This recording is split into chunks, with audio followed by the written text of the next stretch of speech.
Hello YouTube, welcome back to another game of Starcraft 2 Legacy of the Void. This is going to be the second game between Polt and Soulkey from the Intel Extreme Masters, which was held at the very beginning of February, which is this month, just about a week ago, where this was held. It was held in Taipei, so that the title of the video might kind of give that away.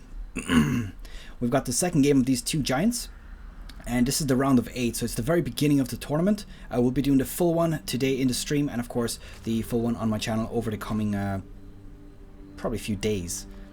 So let's introduce our players on the top. On the bottom right hand side here, we've got Soulkey spawning as the blue Zerg. He is on TCM-Gaming and he's from South Korea.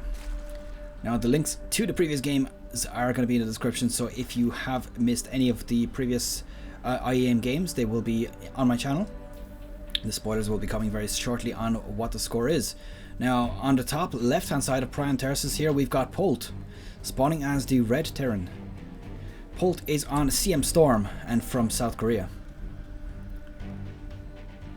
So let's see how this one plays out. The score is about to be displayed, so I hope this is not going to be a spoiler. If you're on a stream, you are able to pretty much scroll back. I do have the DVR option enabled, so you can essentially scroll back up to 4 hours on a stream and watch those games. Current score is Polt 1, Soulkey 0. So looks like here we've got a spawning pool gone down first. Now Prion Terraces is quite popular for rushes, simply because it's a short rush distance, there's gold bases, and it doesn't look like Soulkey has actually gone for the almighty risky gold base that is oh so common here with the Zerg. Now funny enough, we've got 3 barracks here, 3 barracks Reapers with Polt. 2 gases being put down as well, so definitely going to be interested in the continuous harassment here. I wonder if this can be some sort of all-in at the very beginning of this tournament. So just a quick reminder, the prize pool of this tournament is $25,000. Now I'm not quite sure what the split is. It's probably something like 15,000 for the winner, maybe 5 to something thousand for the second place. I'll have to look that up after this game, I suppose. And let's see, first Reaper arriving inside a base. Now just to note, there is currently, there's no Zerglings here, is there? No, there's not. So no Zerglings in position just yet. 1 Reaper, not going to be able to do a whole lot. I mean, even sniping off a drone with 1 Reaper is sometimes a bit difficult if the player is doing good control on it. Now, taking out a hatchery with a Reaper, probably unlikely unless you've got a big chunk of them. Now at this point, Soulkey's going to be like, okay, 2 Reapers, this is not a good sign. I'm probably going to want to start building up a bunch of Zerglings, or preferably, as I remember watching a Neuro-Zerg, who is a Grandmaster level Zerg player. He streams quite a lot, pretty awesome guy, sent me a few replays, but he was saying on his stream that as a Zerg player, if you see a bunch of Reapers going at you, you shouldn't build a bunch of Zerglings. You're probably going to lose them unless you can get a nice round, which he's just about to do now, taking out a few of those. Beautiful play here. What you want to generally do is, if it's just a few Reapers, go for a bunch of Queens. If it's more than just a few Reapers, you're going to have to get a bunch of Roaches out, because Roaches take very little damage from these guys. They have a lot of health, and they're also ranged, so they don't actually have to chase down. Now, the number of Reapers being made here is still pretty consistent. He's making 3 at a time, which could be quite nasty if he keeps this up. I mean, once you've got about 10 or so Reapers, at that point you do a lot of damage. I mean, 1 Reaper with no upgrades does 4 damage times 2, which is a total of 8.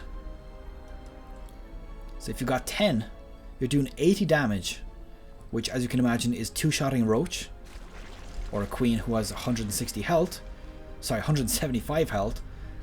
That is going to be 3 shots, which is still pretty fast considering Queens don't have a huge amount of damage. Now here we've got 8 in total, so still a lot of damage out of that.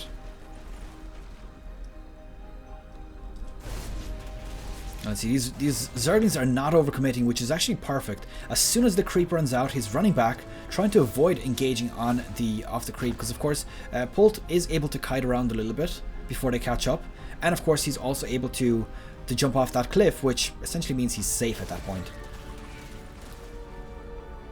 Now the Zerglings, oh, this is actually nice. Now Soulkey could potentially catch those out once they jump down, and there we go. The Queen's going to start to be able to do damage from the high ground. But there's so many of these Reapers at this point. Now just to note, the Reaper production has stopped. So it looks like Polt has given up on that and instead gone for the expansion, which is already complete. And I think he's got a third one going down. Yes, he does. And Soulkey has completed a gold-based expansion. Now there's 3 gases actually. So this could be either Roach Ravager or Hydras. Does spot this expansion. The earlier he spots this, the better, of course. Oh, and this could be nasty right now. These Reapers getting surrounded by so many Zerglings. I think these are going to be cleaned up at this point. And that is quite unfortunate. Not managing to save those at all. And let's see what he's going to do. He's got 22 supply against 6. Polt is building Marines. He's pumping them out as fast as possible. Which is exactly what he needs to do right now. I mean, he could do a few Reapers as well, but Reapers are not as powerful as Marines later on. And just to note, we've got a layer on the way. And we've got still... well, we got 3 gases, so not quite enough for Mutalisks. And looks like Polt going for his own gold-based expansion right now. Now let's have a quick look at the income. Mules, of course, always favor it a little bit in the Terran's favor, but still pretty even. Polt looks like he probably has only 1 or 2 gases. 2 gases. Third one on the way. And this expansion is now probably going to have to lift this off just to not take too much damage. I don't think he's got enough units to effectively respond to these Zerglings right now, because while he does have a nice army supply, if he brings these units out, they're going to get surrounded quite heavily. And you know yourself, Zerglings, once they surround you, you are in a lot of trouble. Similar with that Kerrigan scene from one of the first Starcraft movies, first Starcraft games, where she gets taken by the Zerg. And I believe they actually replay it back in Wings of Liberty as well, so you essentially get a bit of a high definition, super duper graphics CGI kind of effect with a bunch of Zerglings rushing straight at her. Now let's see, there's quite a big army supply starting to accumulate here for Soulkey. He's got Roaches, Ravagers, and of course Zerglings. The question here is going to stand. Is he going to have enough to nuke these units? Level 1 weapons and bio shields are now about to complete. He did just complete the Marine shield, so the question is going to be how much of help is that going to be doing. Stim is going down. There is a bit of a surround, but they're getting cleaned up so fast. The Stim is doing so much damage. Is there going to be enough Zerg units here to defend? Honestly, I'm not feeling it right now. I think that these Terran units are going to be doing a whole lot of damage if they dodge these corrosive biles, which they are indeed doing. And it's looking really even, but I think that the Zerg player just about managing to hold off here. Soulkey holding off against this Marine push. I think if there was a few medevacs overhead, this would have went completely in the opposite direction. But the fact that he's managed to hold off so many units with, with just a few of these less high DPS units. I mean, I don't really consider Roaches high DPS. I think that Ravagers do a lot more damage with their corrosive biles. Of course, you have to hit those corrosive biles, but you get the point. Very difficult. It's unfortunate that he lost all of his Zerglings at the beginning of that as well. Because, of course, Marines and Marauders, they just clean them up so damn quick. And a second engagement going down here. Surround is going down, managing to take out so many of these Marines. The Ravagers in the back starting to do a whole lot of damage. This one going very heavily in favor of Soulkey. He does have level 1 Carapace complete. Let's have a quick look at the upgrades actually altogether. Level 1 weapons, so he's on even footing with the Marine Marauder. El Gliler Constitution as well. Has level 2 Carapace on the way. Now, Carapace is one of the best upgrades for a Zerg to get versus Marine pushes. Marines attack very, very fast. I can't actually show you with this interface, but I think it's like a 0.5 or 0.6 speed.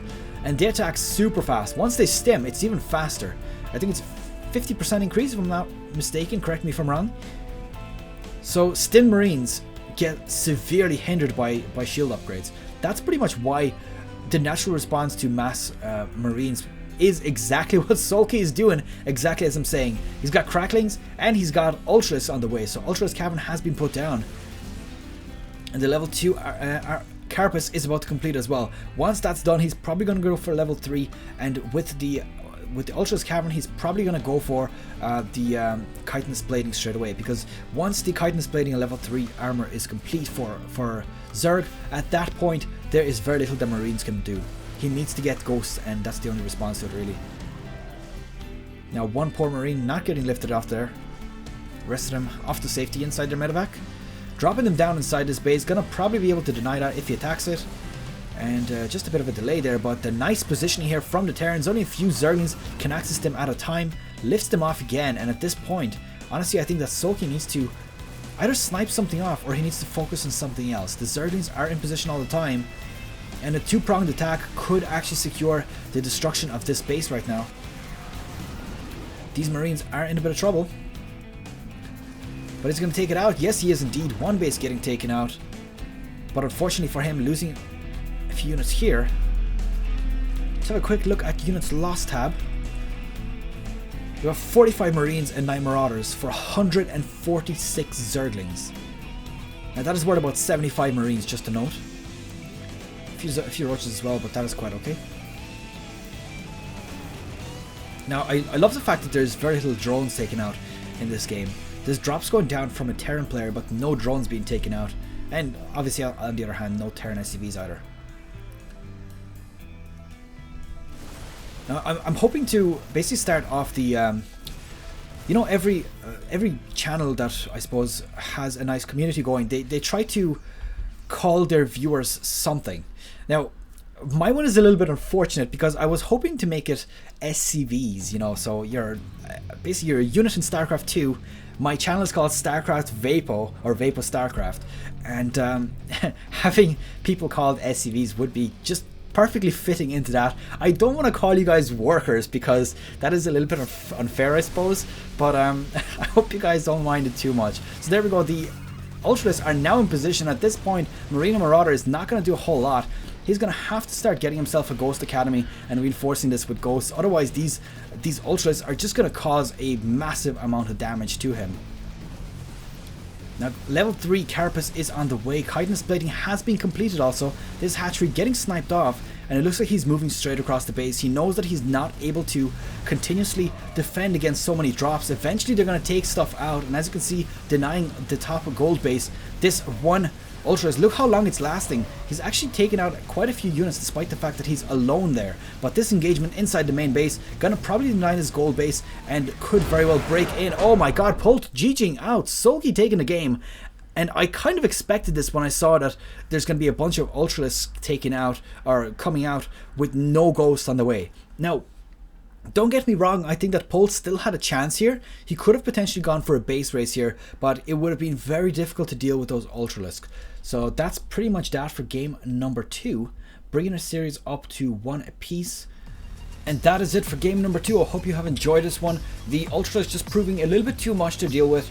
And that's pretty much it. Good luck, take care. I'll see you guys in the next one. Of course, don't forget to leave the video a like and of course subscribe if you haven't done so already. Good luck, take care, and I'll see you guys next time.